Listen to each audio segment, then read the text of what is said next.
बिस्मिल्लाहिर्रहमानिर्रहीम, इय्याका नअबुदु व इय्याका नस्तईन। आज हमारी पख्तूनख्वा की हमारी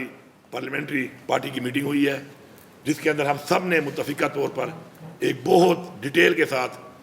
डिस्कशन के बाद कुछ फैसले किए हैं। हमारी जो ऑल पार्टीज कॉन्फ्रेंस हुई थी कुछ दिन पहले, उसमें जो फैसले हमने किए थे, हम उन फैसलों पर कायम हैं और हम इंशाअल्लाह उन फैसलों को अमली जामा पहनाने के लिए सरकारी तौर पर कागजात और सारा कुछ उसके लिए बराबर भी कर रहे हैं। आज की जो हमारी ये मीटिंग हुई उसमें ये फैसला किया गया कि एपेक्स कमेटी वाले वो तमाम फैसले जो अनाउंस हुए थे उनके ऊपर भी अमल दरामद कराया जाएगा और साथ साथ ये जो आज के हालात जो बने हैं बाजोड़ के अंदर, जिसके अंदर फिर हमारे मासूम शहरी फिर शहीद किए गए और ये कोलेटरल डैमेज से जो एक एतमाद का रिश्ता ख़त्म हो रहा है हमारी फ़ौज के दरमियान और हमारी आवाम के दरमियान। ये मैं बारहा कह चुका हूँ कि हमारी फ़ौज के दरमियान और हमारी आवाम के दरमियान एतमाद ख़त्म हो चुका है और ये एतमाद ख़त्म होने की वजह से ये जंग जिसमें ऑपरेशन बार बार किए गए वो नाकाम हुए और ये जंग हम नहीं जीत पा रहे। हम ये चाहते हैं कि जो हमने शेड्यूल का ऐलान किया है अगले 10 दिन के अंदर हम 2-2 ज़िलों के करके और इंशाअल्लाह फिर एक ग्रैंड जिरगा बुलाएंगे तमाम उन स्टेक होल्डर्स का जो कि इन एरियाज़ के अंदर हैं जहाँ पे टेररिज्म है, और उनकी फीडबैक लेके उनके बताए हुए अमल के मुताबिक हम आगे अपना एक इंशाअल्लाह एक पॉलिसी रिव्यू करने के लिए हम ये जो बैठे हुए हैं जिनकी जिम्मेदारी है कि उन्होंने बॉर्डर को क्लियर करना है, बॉर्डर पे प्रोटेक्शन देनी है, उन तक पहुँचाएँगे। और हम उम्मीद करते हैं क्योंकि हमारे लिए हमारे किसी उस फौजी जवान वो भी हमारा बच्चा है, हमारा भाई है, हमारा बेटा है, उतना ही अजीज़ है जितना हमारे लिए हमारे कोई सिविलियन हमारे लिए अजीज़ है, क्योंकि वो भी हमारी हिफाजत के लिए लड़ रहा है। लेकिन आज हमारे उस फौजी जवान की वो शहादत जब होती है तो उसको वो ऑनर और रिवार्ड नहीं किया जा रहा जो उसको मिलना चाहिए। वजह गलत पॉलिसियाँ,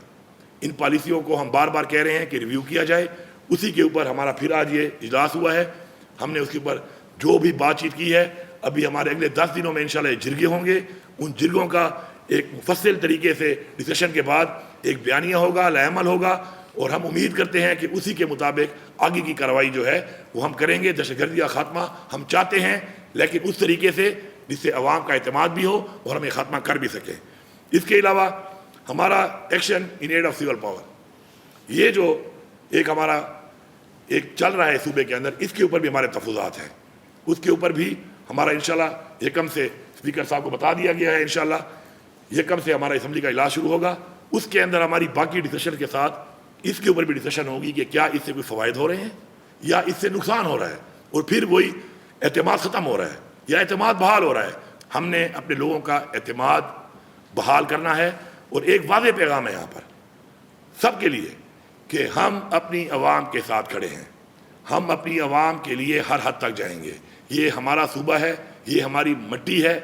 और हम इस मट्टी को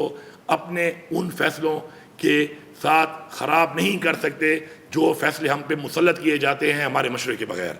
इसलिए एक वाज़ेह पैगाम है, पूरी आवाम को ये पैगाम है कि पख्तूनख्वा की हुकूमत, इमरान खान की पूरी पार्टी, हम सारे इमरान खान के कारकुन और बहैसियत पश्तून और इस सूबे के बाशिंदे हम सब आपके साथ हैं और इंशाअल्लाह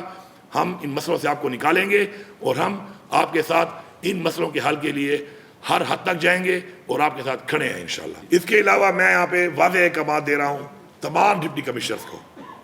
कि किसी तरह का कोई भी कैसी भी हालात में किसी तरह का कर्फ्यू का आर्डर आप नहीं करेंगे जब तक आप होम से परमिशन नहीं लेते।